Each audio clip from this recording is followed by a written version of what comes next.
So, hi there, you guys. Buongiorno, although, yeah, well, it's 12:30. I'd still be prone to say buonasera. Now it's a little bit early. Buongiorno. Um, this is again for the ladies on the trip, although I'm putting it on YouTube so anybody who follows me can learn these tips too. And I've got some notes that I'm typing here that I have to get to the attorney to draft up the experience agreement, which is different than the trip agreement. And these are just things to help you make things run smoothly for the days that you're not with me. I mentioned before that I want you to carry 125 to 150 euros, and I want you to replenish that each night. Go down to the ATM, and if you don't have that level of cash, then I ask you to replenish it, not in the morning before our trips, because you won't make it back up the hill to the hotel and you'll miss the trip. You won't be there for the driver. So you've got to do it after you come home from a hilltop trip, day trip. My God, that's a tongue twister. Woodchuck chuck, if a woodchuck could chuck wood, something like that. And I'm going to try to see and get my mind refreshed. There are 2 ATMs centrally located in Spoleto, and I didn't notice that they were sophisticated enough to let you dictate what size bills you wanted. And so when we go, I will oversee 1 or 2 ladies' transactions to see if we can dictate the bills. 100 euro bills are very uncomfortable. You know, you're not in a big city where they got a major stash in their draw. And if you've got, 5 women coming in, 500 euros each to pay for something, that's going to be a problem. You could actually find that the storekeeper has to leave the store and go out on the street and start asking, hey, the other storekeeper, you got change? Do you have change? Do you have change? And if he's got a lot of customers, he's not going to do that. And then he's not going to accept your 100. So 100s are really taboo unless you're making a 60 euro purchase. You would not use 100 for a $25. 100 for a 40 euro purchase, just depends on the store. And so ideally at every opportunity, I try to get you guys to break it. So one of the things I do is I don't recall the bankomat giving me 100s because I would have a cow.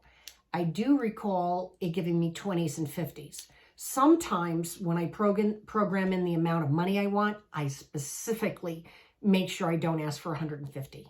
I think I'm allowed 250 a day. So I think I put in like 240, 220. And in that situation, it's forced to kick out several 20s and it will do 50s.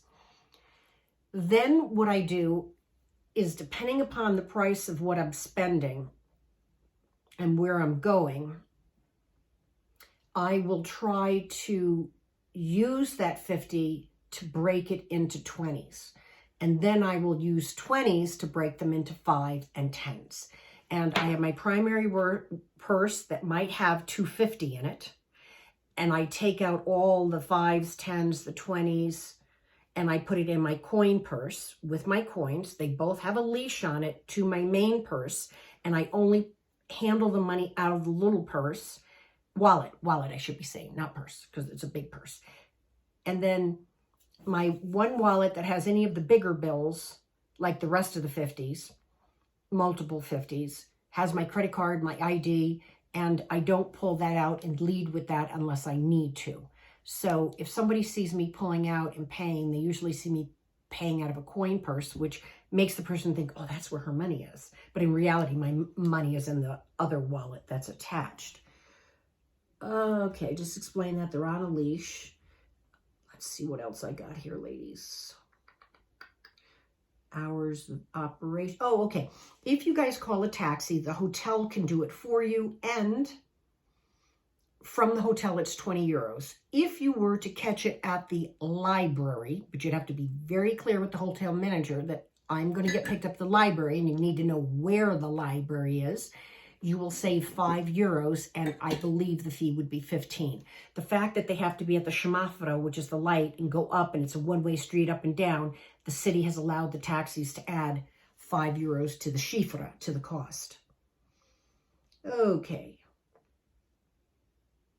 Most of the walks to our restaurants are 10 to 12 minutes. So if our reservations are at 7:30, I am going to look for us to start heading out of the hotel at 7:15 to get down to the restaurant at that time.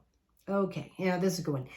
You don't drink tap water. You won't get sick. It's just a cultural thing. You do not drink tap water, and you do not ask restaurants for tap water because that's another brutta figura.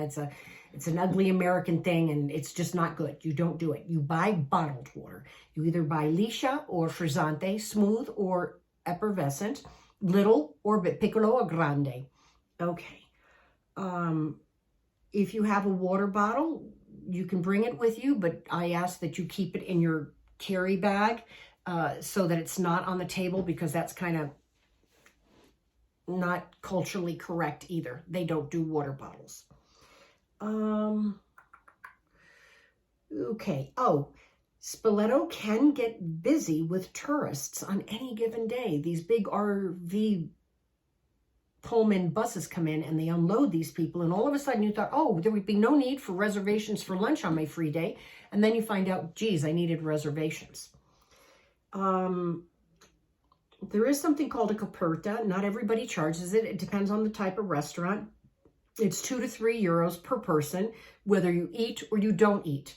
So the issue is, if you have a husband and wife and they come in with 4 kids and they only go, we're buying 3 meals. We're not buying 3 for the kids and 2 for the parents, which is 5. We're only buying 3. But they say, could you bring me an extra plate? Could you bring me some extra napkins? Can you bring me some extra silverware? Can I have an extra cup, a glass for my kid to drink the water? Well, all of a sudden they said, you know what? You're occupying a seat. You're consuming our utilities. We have to wash these dishes. You're not paying. So therefore we are charging you a coperta. And your kids are eating from that bread basket, yet you are not ordering a meal. So that's kind of the concept behind it. And water is usually not included in that. Okay. I am going to ask that you have 6 €1 coins per day with you. 3 are for lunch and 3 are for dinner. And I will collect all those 3 coins from everybody. And after the bill has been paid and we've gotten the proper change and everybody's been divided up their share of the participation in the cost, I will then discreetly hand the tip to the waiter discreetly in their hand to make sure the owner doesn't take it. Yeah, if you need to make or receive phone calls, I ask kindly that you politely remove yourself from the table and go out of earshot so that the rest of the people at the table don't get disrupted with that conversation or playing music videos or things like that. But we're not 16, so I don't expect that to be a problem. When we're on the shuttle or the van, I ask that we don't be engaging in phone calls, talking, or playing music. If you're going to play music, put on your earplugs again, just to be courteous. And if there's only one night, we're doing a late night driving trip where we are driving at night, coming home, and I would request that we probably limit our cell phones at night in the vehicle so there's no chance that there's this huge blue light going up and hitting the driver, because the roads there, when he comes home, he's got some major terrain to get us off of that Hilltop village from the sunset dinner. So I do ask that you bring your little neck pillow and maybe even an eye mask, earplugs for that ride home, or any other rides you think you might be tired on. Spoleto is very chilly. I'm looking at the time. Very chilly in the evenings. So even if it's sunny during the day, it can get really chilly at night. And so you need a scarf, a decorative scarf to wrap around your neck, a sweater, a blazer, layers, and you'll have some kind of carry bag to carry that in. Okay, when you're walking around in the community, in the village, anywhere, if you are right-handed, I ask your purse go on your right shoulder to your left hip. You keep your left hip on your purse and you reach and you touch with your right hand. If you are left-handed, the strap goes on your right shoulder. No, am I doing that wrong? If you're right-handed, the strap is here. If you're left-handed, the strap is here and the purse is on your right hip. So your non-primary hand can stay on your purse if you're reaching in and doing things. For the most part, you're not going to have any problems in these hilltop villages, but when you're at the airport, when you're at the train station, things like that. You're in crowded locations and all of a sudden you feel a crowd of people. That's my protocol and recommendation. Okay. Do not carry unnecessary credit cards, and I do not want you carrying your passport with you on our day trips. I want it locked up in your suitcase somewhere. I want your photocopy of your passport in your purse to be carried with you every day with your real ID, like driver's license or state ID. You should also carry a small photocopy of your medical travel policy, company name, phone number, and ID. You don't need the whole policy, but you need to be able to say, here's my policy number. This is where I call. This is the company. You should somehow cut that out, and that should be in your purse. That if for some reason there was to be an injury and you can't communicate and we have to go through your purse. Yeah, you know, that's the other thing too. I hadn't even thought of that. Geez. I think we might consider sharing the telephone codes on our phone, because what just happened? My girlfriend's friend fell off a ladder. He's single. He's in the hospital, and it had a cerebral hemorrhage, and that created cardiac arrest. He's now on life support here in Colorado, and his sister can't get into his phone. He didn't prepare anything, and nobody can get into his phone to get the information they need. And they are trying to guess at codes. So, and you have people calling and contacting him, but nobody can get into the phone. It's a problem. I hadn't thought of that until I just saw that situation happen. Ideally, you should have a list of your medication and your diagnosis folded up and carried in your purse too, with emergency contact name and phone number in the United States, so that if something were to happen, the other ladies on the trip, we can get into your purse, into your phone, and communicate with whoever we need to communicate with. I ask that we drink responsibly and be considerate of the other guests. I want us all to have a great time. And it's okay if we have a few too many drinks, but we've got to keep our volume and our behavior in check that is respectful and harmonious with the entire group. I think that's it. And where are we at? 12 minutes. I'm going to cut this one off, and then I'm going to talk about the recommended emergency protocol next, you guys. Bye.